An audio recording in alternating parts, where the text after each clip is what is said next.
Siema, Bartek z tej strony, kanał Coffee Doctor, witam w sobotę, witam, dlatego again. Słuchajcie, ale dzisiaj zrobimy eksperyment naukowy. A jaki to zaraz wam powiem. Ekspres został przyniesiony przez klienta, usterka z młynkiem związana, klient sobie coś tam mam zapisane grzebał w tym młynku. Zrobił 2 kawy i znowu jest 3 diody śmierci Philipsa, czyli prawdopodobnie ten młynek zrobił 2 kawy i znowu padł. Wiadomo, silnik młynka, ale przeprowadzimy eksperyment elektrozaworowy, także zapraszam na nową naprawę. Słuchajcie, odpalmy go celem weryfikacji, bo jeszcze tego nie robiłem. Mam tych dlatego w kolejce masę, słuchajcie, więc odpalamy. Jakiś pojemnik. Zobaczmy, co tu się dzieje. Oczywiście ten ekspres cały przejrzymy, zobaczymy, jak on wygląda w środku. Ok, startuje. Zobaczymy.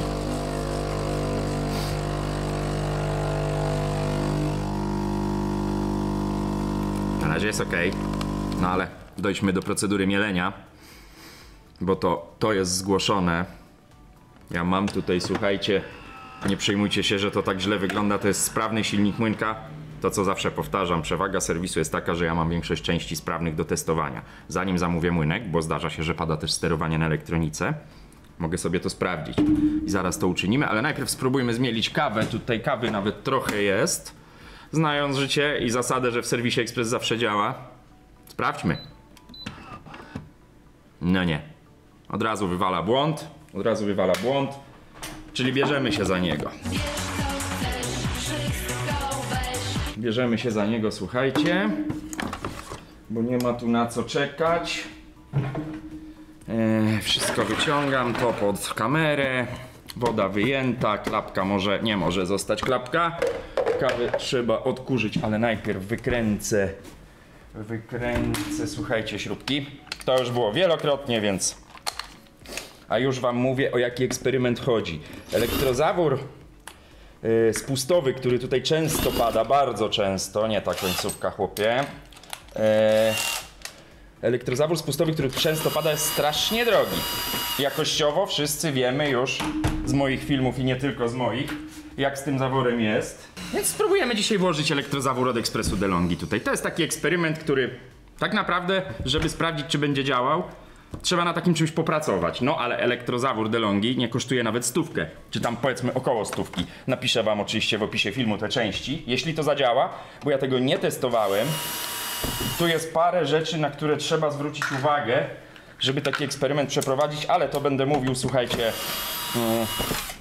na bieżąco, jak będę to robił. Najpierw zacznijmy od sprawdzenia, czy to młynek, czy to silnik młynka, żeby upewnić się, czy to nie jest usterka elektroniki.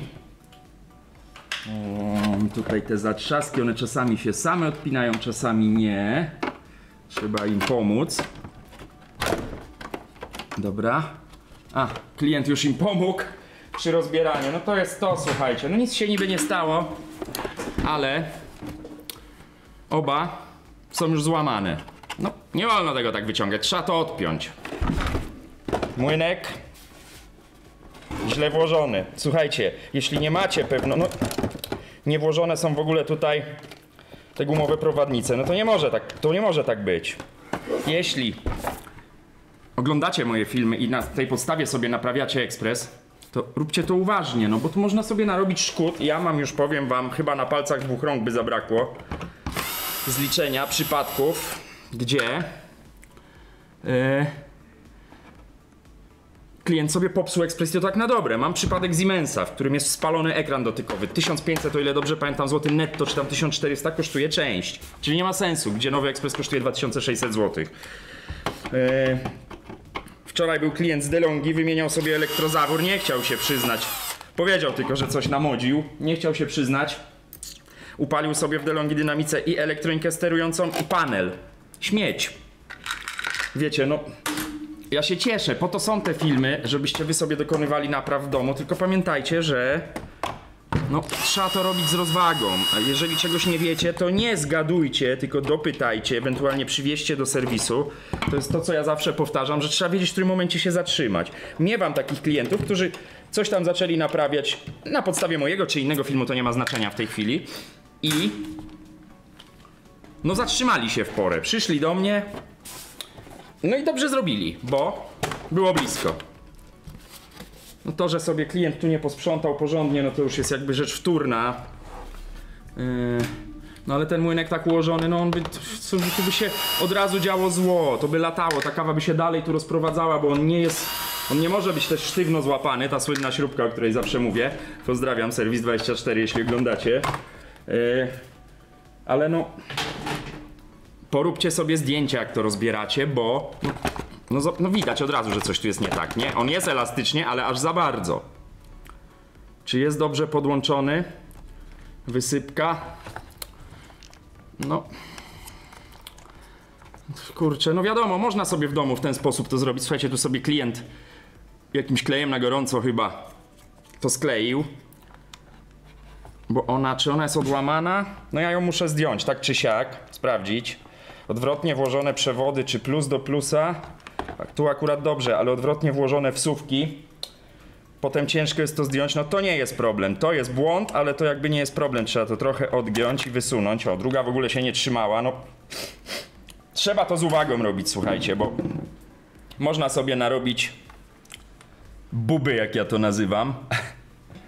Podłączmy ten silnik tutaj. Źle w ogóle jako to jest data. To jest tak stary silnik, że tu nawet daty już na nim nie widać. Ale zobaczcie, nawet widać różnicę w wykonaniu, nie? Nowy. Data drugi tydzień 2021, czyli ma 2 lata z kawałkiem. Ten to jest na pewno starszy. Ale nic się tutaj poza moim zdaniem słabszą jakością nie zmieniło. Dobra, odpalmy ten młynek, sprawdźmy, czy to zadziała. Przechodzimy do clou. Przechodzimy do clou, sprzątanie później, słuchajcie, to na razie na bok, niech sobie tu leży. Czy coś jeszcze tu się złego dzieje? Oczywiście obejrzyjmy. Pompa, data 8 stycznia 2021, 2,5 roku. Wężyki brudne, do wyczyszczenia. Ale grzałeczka grzeje, czuć. Sprawdźmy ten młynek. To też przypominam, bo taki przypadek też mam. Ktoś sobie robił ten młynek na włączonym ekspresie, poszło zwarcie, spalił sobie elektronikę. Wyłączajcie z prądu. Ja czasami zapominam. Czasami mnie prąd kopnie. W tej chwili on jest włączony do prądu, ale no, wiecie, robi się tego trochę i rutyna gubi, ale no, pamiętajcie o tym, bo zwarcia zawsze mogą spowodować, że ekspres będzie martwy. Tacka jest tu. Będę musiał trzymać ten młynek kombinerkami, żeby on tam na wariata nie poleciał. Włączamy. Nie działa. Działa. Ta wysypka jest ułamana. Jak zanim on się nagrzeje, ja sobie na to spojrzę. Ona w ogóle po pierwsze jest źle założona. Zobaczcie. Może wezmę pod światło. Tu jest dziura. Ona jest niezałożona do końca, ale przyklejona. No źle to jest, wszystko tu jest źle zrobione. Wszystko tu jest źle zrobione, to nie miało prawa działać. To miało prawo jeszcze większy bałagan robić niż robiło, bo ta wysypka powinna, o teraz widzicie, tu jest szpara. I to taka, palca można wsadzić. No i ta kawa i tak by się sypała w dół zamiast do zaparzacza. No słabo. Jeśli to było na podstawie mojego filmu, drogi kliencie, to za mało uwagi było poświęcone na ten film. Dobra, trzymam młynek, sprawdzamy, czy działa. Ale dzisiaj ten film ma być pokazem eksperymentalnym, więc odpalamy. I w ten sposób ja testuję. Nie mierzę, nie sprawdzam, przekładam 1 do 1 na sprawdzoną część. Jest szybciej, słuchajcie, ja wiem. Dużo jest tutaj doradców, naukowców, czy u mnie, czy u innych. Musisz je tak skrobać, bo jest zmarznięte, się lepiej rozsmaruje. Dobrze, mamo, skrobię. Ale ja to zawsze powtarzam. Dla mnie czas to pieniądz, dla klienta też. Bo im więcej ja czasu muszę poświęcić na dany ekspres, tym więcej będzie ta usługa kosztowała. Więc takie sprawdzenie to jest sekund 5 i już wiemy, że jest do wymiany silnik tego młynka. Co do żaren, to trzeba to je rozkręcić, zajrzeć. Na pewno ta wysypka, jak zdrapię ten klej, ja pewnie założę nową, bo ja nie będę tutaj tego drapał. Bo ona jest w ogóle źle założona, nie jest wpięta do końca. Ale do rzeczy. Wyłączamy. Młynek na razie zostawiam ten mielący, wyciągam wodę i chcę wam pokazać, o co chodzi. Tylko tutaj naprawdę od razu mówię, nie róbcie tego w domu, żeby nie było, jeśli nie oglądacie uważnie, bo tu można zrobić dużo złego. Elektrozawór spustowy Philips.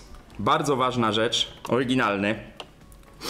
Bardzo ważna rzecz to jest ten. No, zanim go wyjmę, pokażę wam na tym. Firma Ceme, taka sama firma produkująca cewki jak w DeLonghi, tylko tu jest DC 24V. Prąd stały 24V.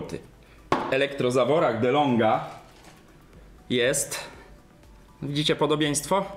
Ceme, ale cewka jest na 230V. Nie zamieńcie tego nigdy, zwłaszcza nie włóżcie 24V cewki pod napięcie 230 przemienne, bo ja to raz, słuchajcie, zrobiłem przez pomyłkę w ekspresie jakimś tam DeLonghi i to takim droższym. 700 zł netto mnie to kosztowało, bo to, że się spaliła cewka, to było pół biedy, ale spaliła się też elektronika ekspresu. Ja chcę zrobić przekładkę, czyli wyciągamy tego gamonia, zróbmy to, znajdźmy sobie wyciągarkę do zawleczek, wyciągamy tego gamonia. To są tylko i wyłącznie cele eksperymentalne, ale jak porównamy sobie ceny, ja zaraz spojrzę, jakie są te ceny dokładnie i wam powiem w Norcie. Odpinamy dalej. Przewody oczywiście, do tego są potrzebne kombinerki. One tu w tych koszulkach, widzicie te koszulki, one tu w tych koszulkach mają zapinki. Wyciągamy wężyk. Wyciągamy. Tu wyplatamy. I wyciągamy drugą zawleczkę. Pofrunęła, gdzieś ją tu na bok. I mamy wyjęty elektrozawór spustowy, jeszcze wężyk z głowicy. O, to jest dokładnie to. Kolor cewki nie ma znaczenia, bo jak się przyjrzycie, ja wyjąłem akurat taką jaśniejszą. Jak się przyjrzycie, one obie są na DC 24V. Widzicie? Tu. I teraz robimy numer pod tytułem, ale trzęsę tą kamerą, już niedługo. Teraz robimy numer, czyli tak, to jest wyjęty. To jest mój, więc go odkładam. Numer polega na tym, że tu mamy tą 230V cewkę DeLongha,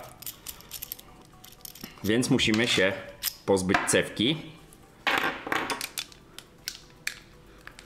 Tym elektrozaworem też jest spuszczana para, więc on tutaj na pewno spełni swoją funkcję. Pytanie, na ile to będzie wytrzymałe. Tu mamy cewkę 24V. Odkładam elektrozawór z tego ekspresu i zobaczcie, nawet można porównać. Widzicie? One są praktycznie identyko. Zbliżę wam to, postaram się wam to pokazać.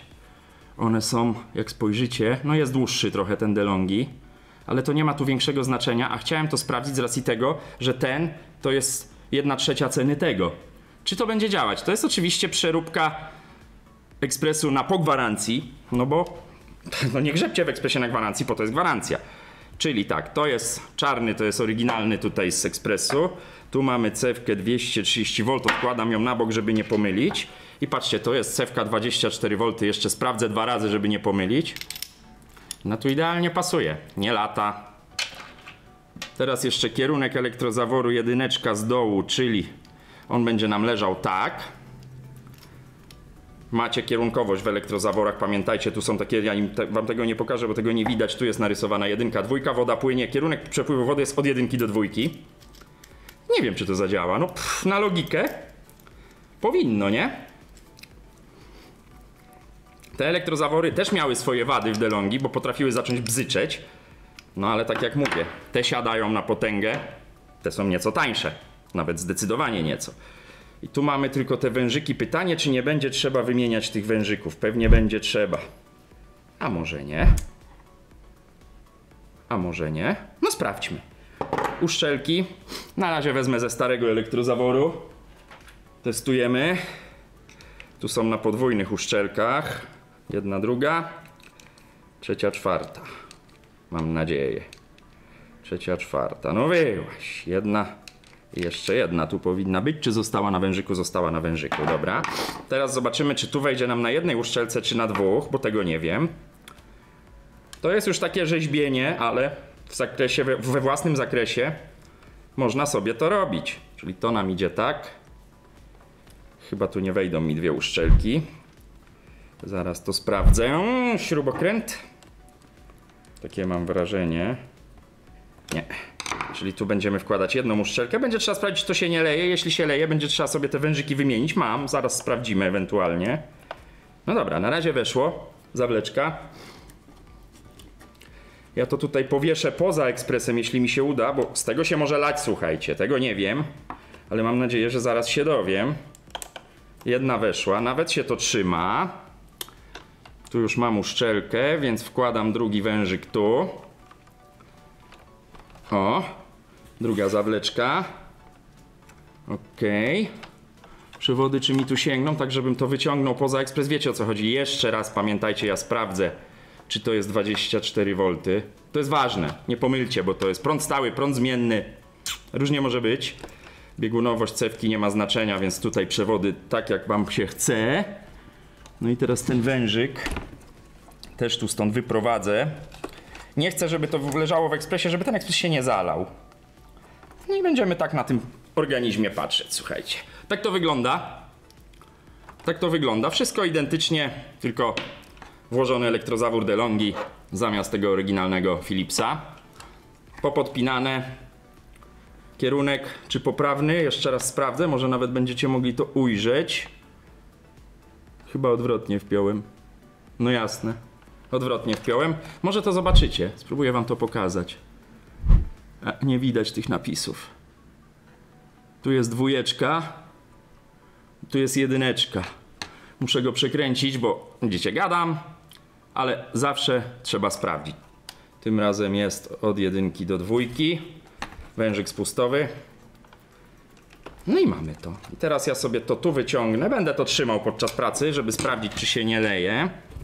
No i testujemy. Testujemy, czyli wkładamy wodę. Trochę tej wody mało, ale może da radę. Odpalamy ekspres. Takie rozwiązanie moim zdaniem będzie trwalszy ten elektrozawór, ale to oczywiście trzeba by było potestować. Trzeba by było tego poużywać. I co? I może to jest rozwiązanie, żeby było trochę taniej, bo te elektrozawory naprawdę są drogie. Nie wiem, z czego to wynika. Kawałek plastiku i tłoczek 260 zł. No, dam wam linki w norcie do obu tych elektrozaworów. Jeśli to zadziała oczywiście. I to co? 24V. Ostatni test. Ja to sprawdzam tyle razy, dlatego że pomyłka może tu dużo kosztować. Odpalamy. Właściwie interesuje nas ta strona. Bo nie wiem, nie mam pewności co do szczelności tych połączeń. Dlatego to tak trzymam z daleka. Jakby się zaczęło lać, mogę od razu wyciągnąć wtyczkę. Przybliżę wam, bo to właściwie tu jest ważne, co się będzie działo. Na razie nic złego. Ja może tak, żeby zachować resztki BHP, będę to trzymał kombinerkami, które są izolowane.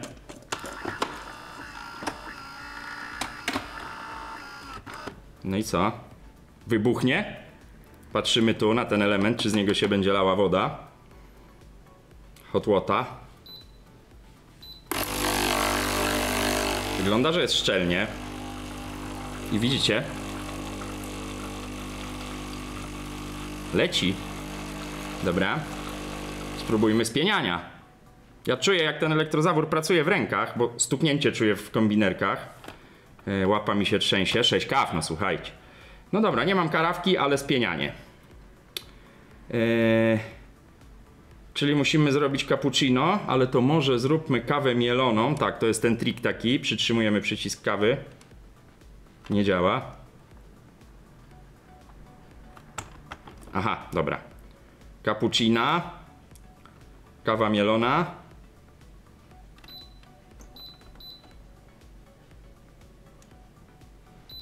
Przeskoczyło na kawę mieloną.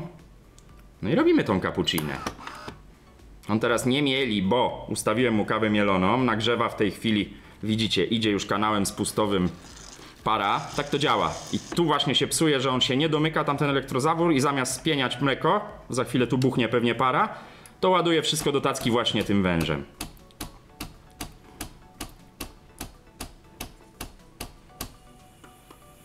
Wszystko jest ok. No i zobaczcie, działa to. Oszczędność dosyć wysoka. Zagrzejmy go, sprawdźmy, czy on nie ma czegoś takiego jak te elektrozawory philipsowskie, że jedno mleko spieni, potem już nie spieni. Pięknie się tutaj wychładza teraz grzałka przez zawór spustowy. No i teraz mu przerywamy, w ten sposób się oszukuje te ekspresy robiąc mleko. No bo ja nie wsypałem kawy mielonej, na którą on oczekiwał. Dobra, słuchajcie, mogę to właściwie tak poluzować, tu się nic nie wydarzy. I od razu robimy drugie mleko. Teraz sobie popatrzcie, co ja tu robię. Czyli ustawiam cappuccina. Mogę go właściwie zrobić tak, wy będziecie widzieć wszystko. Cappuccina, żeby zrobić samo mleko. Przytrzymuję ziarenko, aż piknie. Przeskoczyło na kawę mieloną i bum. I patrzcie, jak on podskoczy, jak się otworzy. To jest ciekawy widok. W tej chwili on wisi na kablach, na wężykach. O, idzie już spuszczanie wody z grzałki, odparowywanie. Domknął się. Widać to. Teraz powietrze wchodzi w wężyk, to normalne. Nagrzewa grzałkę i za chwilę się zacznie proces spieniania. Oczywiście jakby była karawka. Lekko syczy zawór wody. Wszystko działa idealnie, słuchajcie. Wszystko działa idealnie. Myślę, że jest to sprytne rozwiązanie. Być może tu gdzieś teraz Patryk domontuje zdjęcia obu tych elektrozaworów i ceny. Podkreślam to jeszcze raz, to jest bardzo ważne. Załóżcie oryginalną cewkę na ten elektrozawór DeLonghi, bo inaczej to nie zadziała. Dobra, to jeszcze spójrzmy, jak będzie z ułożeniem tego elektrozaworu tu, bo on jest trochę dłuższy, ale to musimy wyłączyć ekspres z prądu, to najważniejsze, słuchajcie. Wyciągamy. No i co? I teraz zobaczymy, oczywiście tak, trzeba odpiąć spust, dobra, bo on tu tędy powinien iść, czekajcie. Wszystko to teraz tutaj trzeba przepuścić tak jak było. To tu, to tu, to tu. On tu ma takie trzymadełko w środku. I teraz układamy elektrozawór.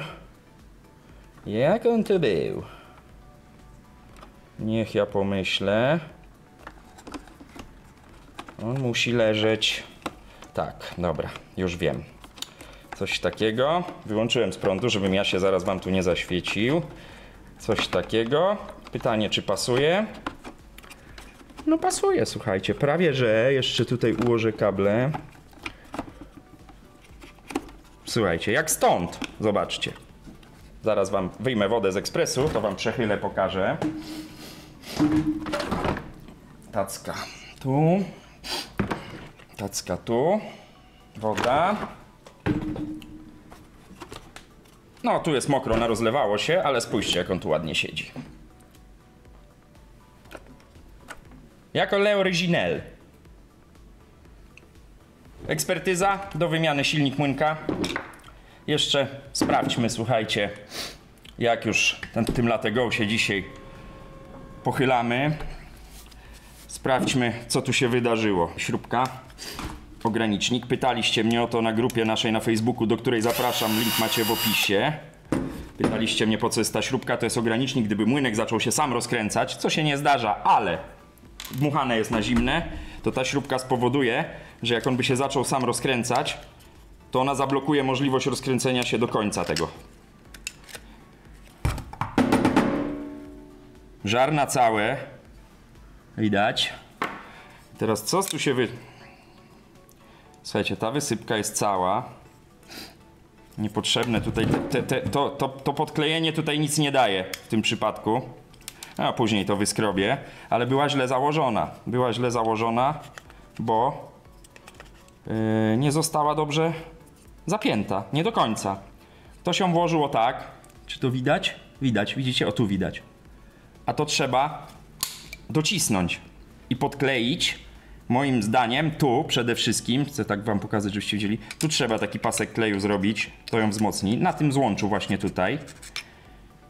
No i tutaj też, ale klej na gorąco nie jest do tego dobry, bo on jest za twardy, widzicie. On tu nic nie trzyma, ktoś sobie po prostu... No ale wysypka do uratowania. Natomiast silnik młynka na bank do wymiany. Posprzątajmy i podsumujmy. Kluczowe momenty dzisiaj. Oryginalny zawór, elektrozawór spustowy Saeco. W opisie macie link do niego. Saeco Philips. Na cewce 24 DC, czyli prąd stały, która jest obecnie tu. Przekładamy elektrozawór DeLonghi, spustowy również, który w oryginale przychodzi z 230V cewką. Należy przełożyć tutaj cewkę na ten elektrozawór DeLonghi, założyć cewkę 24V DC, prąd stały. Podkreślam to, bo to jest zabawa z prądem.